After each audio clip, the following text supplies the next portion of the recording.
नमस्कार साथियों, आज की कहानी अत्यंत ही शिक्षाप्रद है, इसलिए आपसे निवेदन है कि इस कहानी के अंत तक बने रहें। मित्रों, एक चिड़िया किसी राजा के बाग में चुपके से जाकर नित्य पेड़ों के फलों को खाया करती थी। राजा बहुत दिनों से उसे पकड़वाने की ताक में था। संजोग से एक दिन वह जाल में फंस गई। राजा उसे पकड़कर मारने को चल दिया। चिड़िया बड़ी चतुर थी। शत्रु के हाथ में पड़कर भी वह विचलित नहीं हुई।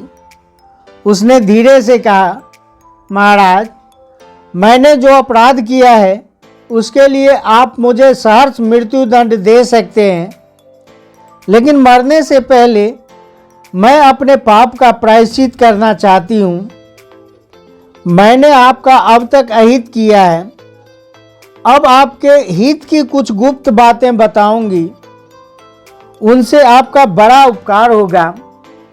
कृपया उन्हें ध्यान से सुनिए, तब मुझे मारिएगा। राजा उत्सुक होकर बोला, बोल बोल, जल्दी उन बातों को बता दे, उसके बाद मैं तुझे मारे बिना आज छोड़ूंगा ही नहीं। चिड़िया कहने लगी, सुनिए राजन, नीति की ये 4 गूढ़ बातें हैं, इन्हें सदा ध्यान में रखिएगा। पहली बात तो यह है कि एक बार हाथ आए हुए शत्रु को भूलकर भी अपने चंगुल से निकलने न देना। राजा ने प्रसन्न होकर कहा, निश्चित ही यह काम की बात है।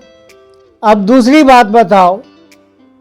चिड़िया फिर बोली, असंभव बात को कभी संभव न समझना। राजा ने फिर अपना सिर हिलाते हुए कहा, ठीक कहती हो, नीम के पेड़ में आम के फल नहीं लगते। तीसरी बात कहो, जल्दी कहो। चिड़िया बोली, बीती बात पर पश्चाताप न करना। राजा ने इसे भी काम की बात मानकर चौथी बात के लिए आग्रह किया। तब चिड़िया बोली, महाराज, चौथी बात तो बड़े ही काम की है। मुझे आप थोड़ी देर के लिए छोड़ दें तो मैं शांतिपूर्वक अपने गुरुजी का ध्यान करके ज्ञान की गहरी बात आपको बता सकती हूँ। उससे आपको बड़ा लाभ होगा। राजा ने उसे छोड़ दिया। चिड़िया उड़कर पेड़ पर जा बैठी और वहाँ से बोली, राजा जी, मेरे पेट में बत्तख के अंडे के बराबर कई मोती हैं। आप मुझे मार डालते तो वह आपको मिल जाता, लेकिन जब चिड़िया ही हाथ से निकल गई तो मोती कहाँ से मिलेंगे। राजा हाथ मलकर पछताने लगा। हाथ में आए हुए शिकार के साथ मोतियों का खजाना ही हाथ से निकल गया। यह सोचकर वह दुख से व्याकुल हो गया।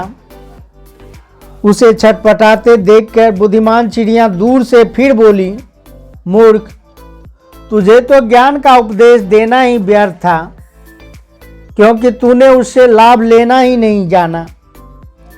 यदि तू मेरी पहली बात को याद रखता तो मुझे इस तरह हाथ से न जाने देता।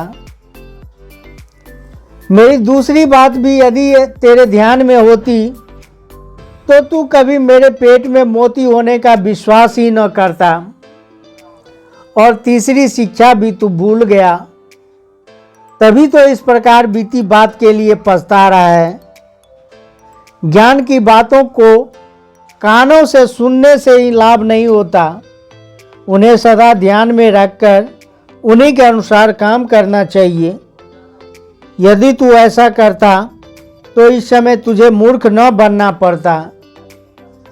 यह अंतिम उपदेश देकर चिड़िया चहकती हुई वहाँ से उड़ गई।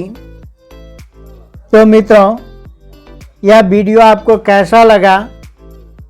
अपना कीमती राय कमेंट में अवश्य ही लिखिए। साथ ही वीडियो को लाइक, सब्सक्राइब तथा शेयर अवश्य ही कीजिए। फिर मिलते हैं अगले वीडियो में इसी तरह के ज्ञान चर्चा के साथ। वीडियो के अंत तक बने रहने के लिए आपका बहुत बहुत धन्यवाद।